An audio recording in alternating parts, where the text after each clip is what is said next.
Everyone, welcome to my channel microbiology with Huriya Khan. आज का जो मेरा टॉपिक है वो है how to control these errors.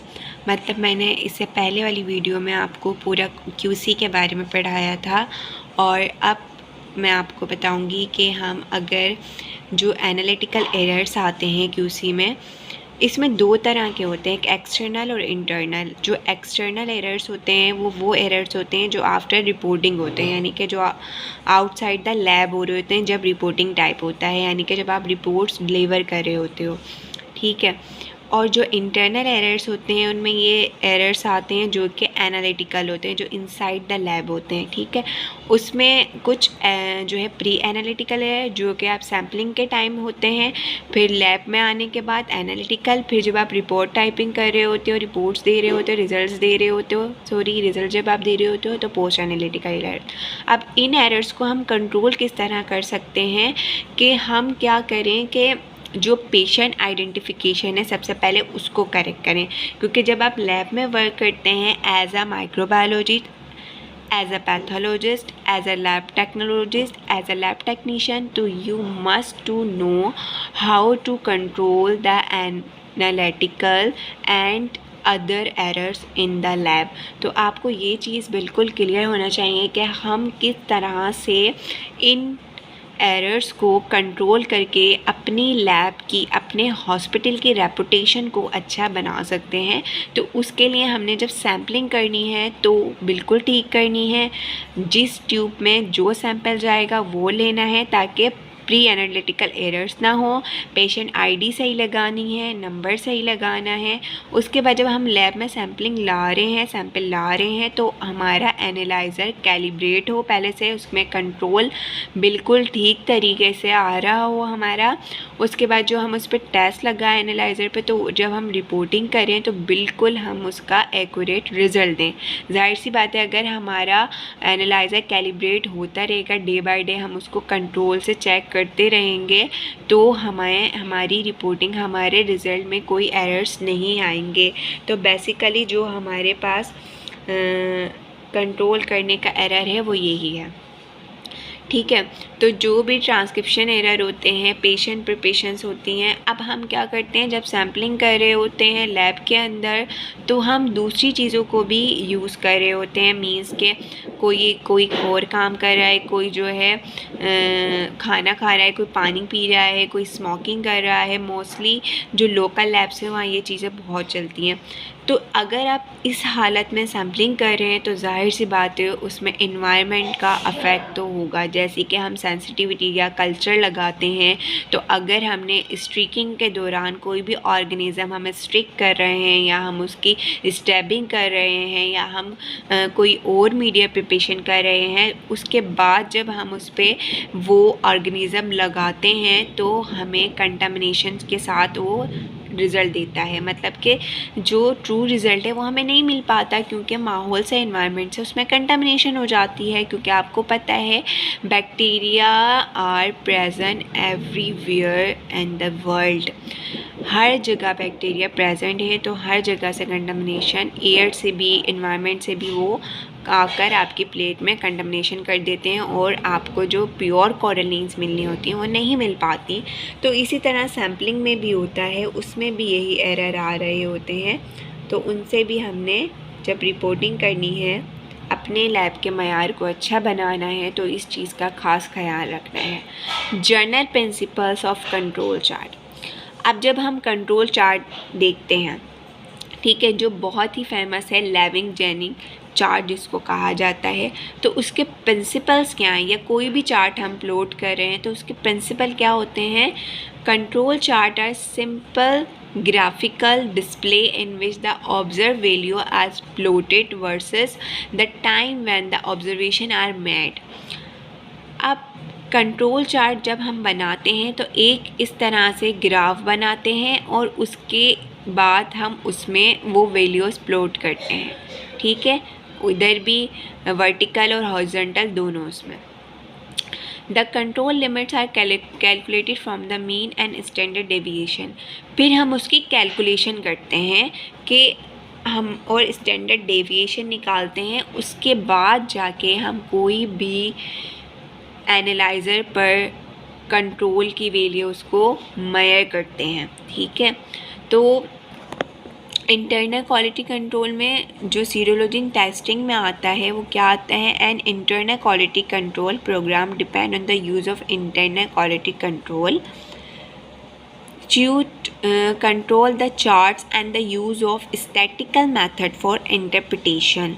Means कि अगर हम कोई भी सैम्पल प्रिपेयर कर रहे हैं, मीन्स ये मतलब ये कि अगर मैंने एक क्या बनाया, ग्राफ बनाया है। ठीक है, ग्राफ बनाने के बाद मैं सबसे पहले क्या करूँगी, उसका मीन निकालूंगी। मीन किस तरह, अब मैंने कोई भी नया एनालाइज़र लिया है, उसमें मैंने क्या कंट्रोल लगाए हैं।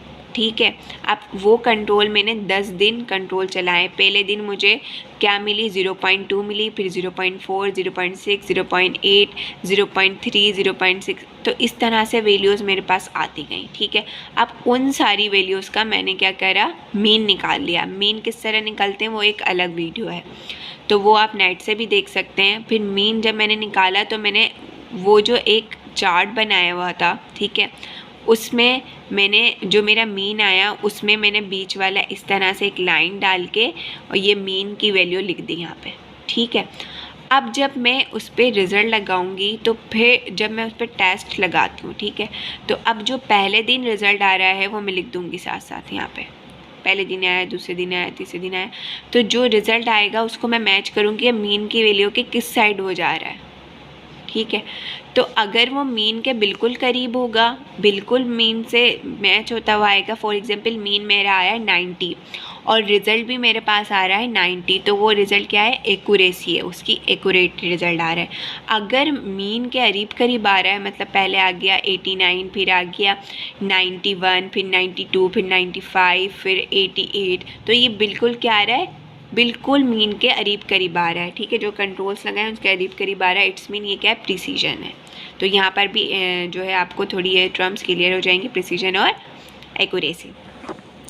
तो इस तरह से हम कोई भी चार्ट बनाते हैं। अब उसके एक रूल्स होते हैं कुछ, ठीक है, वो रूल्स अलग होते हैं। अब पहले ये जो चार्ट वाला है मैंने ये आपको शो करवा दी था। अब मैंने 1 नवंबर को लगाया फर्स्ट कंट्रोल, ठीक है, नॉर्मल कंट्रोल है या एबनॉर्मल कंट्रोल है। तो दो हमारे पास कंट्रोल होते हैं, एक नॉर्मल होता है, दूसरा एबनॉर्मल कंट्रोल होता है किसी भी एनालाइज़र के लिए। तो जो नॉर्मल है वो 4.0 आया, एबनॉर्मल 7.0 आया। ठीक है, और पेशेंट रिजल्ट्स क्या आ रहे हैं हमारे पास, 4.2, 4.0, 3.8, 5.0, 5.8, 4.2। तो ये सारे रिज़ल्ट हमारे पास एक्सेप्टेबल है, यानी कि हम ये रिज़ल्ट दे सकते हैं क्योंकि ये कंट्रोल के करीब आ रहे हैं, इतना ज़्यादा बढ़ा हुआ नहीं आ रहा। ठीक है, लेकिन 7.0 ये एबनॉर्मल कंट्रोल है, ये आएगा तो इसका मतलब आपका एनालाइज़र सही वर्क नहीं कर रहा। फिर मैंने 2 नवंबर को लगाया तो 4.1 आया, ठीक है, इसका कंट्रोल, और इसका रिज़ल्ट एबनॉर्मल कंट्रोल तो सेम ही था। फिर इसमें रिज़ल्ट वेरिएशन क्या आई, ये सारी रिज़ल्ट्स आई। ठीक है, तो ये भी नॉर्मल है। ठीक है, ये भी हमें करीब इस कंट्रोल के आ रहा है, कोई ज़्यादा कोई कम, तो चलो ये भी हमारी एक्सेप्टेबल वैल्यू है, इसको भी हम एक्सेप्ट कर लेंगे। अब जो एबनॉर्मल है मैं एक उसकी एग्जांपल दे देती हूँ। अब 7वें दिन जब हमने कंट्रोल लगाया तो एबनॉर्मल कंट्रोल देखें 8.0 आ रहा है। ठीक है, और इसके होना चाहिए 7.3 तक, यानी कि कंट्रोल बड़ा हुआ आ रहा है, और ये हमारे पास आ रहा है 0.2, 4.2 नॉर्मल वाला। अब जो रिज़ल्ट्स आ रहे हैं वो क्या आ रहे हैं, लो आ रहे हैं, कुछ 6.0 जा रहा है, ये तो ये बहुत ज़्यादा मतलब आउट जा रहा है रिज़ल्ट। फिर हम कहेंगे कि नहीं भाई अभी हमारे एनालाइज़र सही काम नहीं कर रहा, अब हमें चाहिए कि इसको हम कैलिब्रेट करेंगे, सही तरीके से इसके कंट्रोल को दोबारा से रन करेंगे। तो उसके बाद ये मैंने आपको पहले ही कैलकुलेशन बता दी है कि उसकी हम सबसे पहले मीन निकालते हैं, उसके बाद स्टैंडर्ड डेविएशन निकालते हैं। मीन जब हम मीन क्या है, एवरेज है, यानी टोटल वैल्यूज़, फॉर एग्जांपल मेरे पास हैं टोटल 4 वैल्यूज़ हैं। ठीक है, तो मीन निकालने के लिए हमने क्या करना पड़ेगा, 4 वैल्यूज़, उन 4 को कैलकुलेट करूँगी। ठीक है, उन चारों को लिखूँगी और अभी उसको क्या करूँगी, उन 4 वैल्यूज़ को 4 से ही डिवाइड कर दूँगी, तो मेरे पास टोटल मीन आ जाएगा। उसके बाद क्या करना है, स्टैंडर्ड डेविएशन निकालनी है। वो निकालने का एक फॉर्मूला होता है, आप उससे स्टैंडर्ड डेविएशन को निकालते हैं। ठीक है, अब वो किस तरह से, वो मैं फार्मूला बता देती हूँ, आप कैलकुलेशन किस तरह से कर सकते हैं। ये है हमारे पास स्टैंडर्ड डेविएशन का फार्मूला, सही है। तो ये इस तरह का फार्मूला होता है हमारे पास x, ठीक है, n/n, यानी कि टोटल नंबर यहाँ पर जो आ रहे हैं। अब ये आपको ये साइन क्या, सम का साइन है, ये सम का साइन शो कर रहा है xn। ये आपको ईच वैल्यू जो आपके सेट में है वो है, जितनी भी आपके सेट में वैल्यू है ये वो है। और n क्या है, the number of values in the data set, जो भी वैल्यू है आपकी ये उसको शो कर रहा है। तो आप क्या करेंगे यहाँ पर, ठीक है, ये फॉर्मूला है इसका।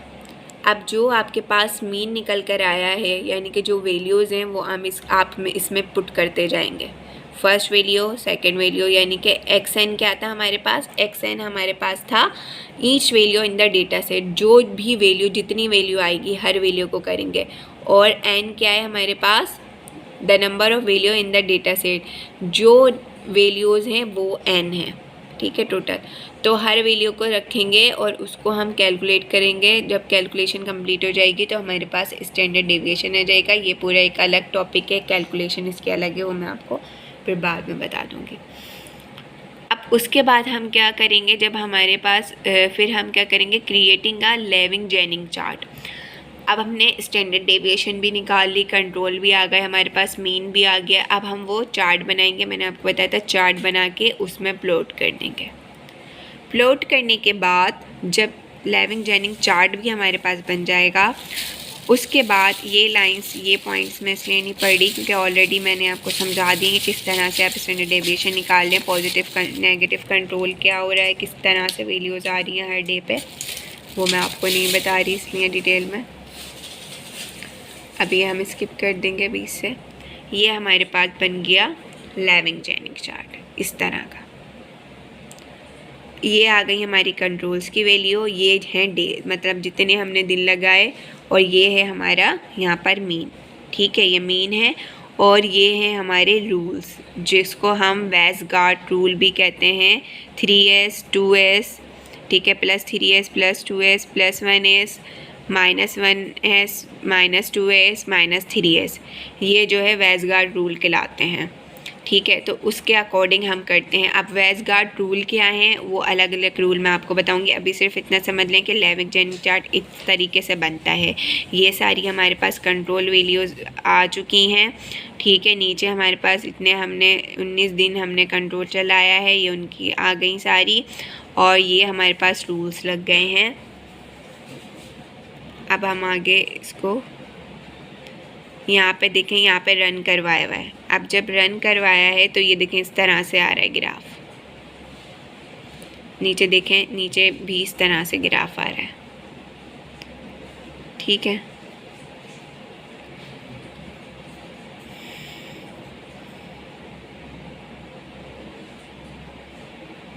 आप देखें ये इस तरह से इन्होंने बताया हुए रूल्स के बारे में।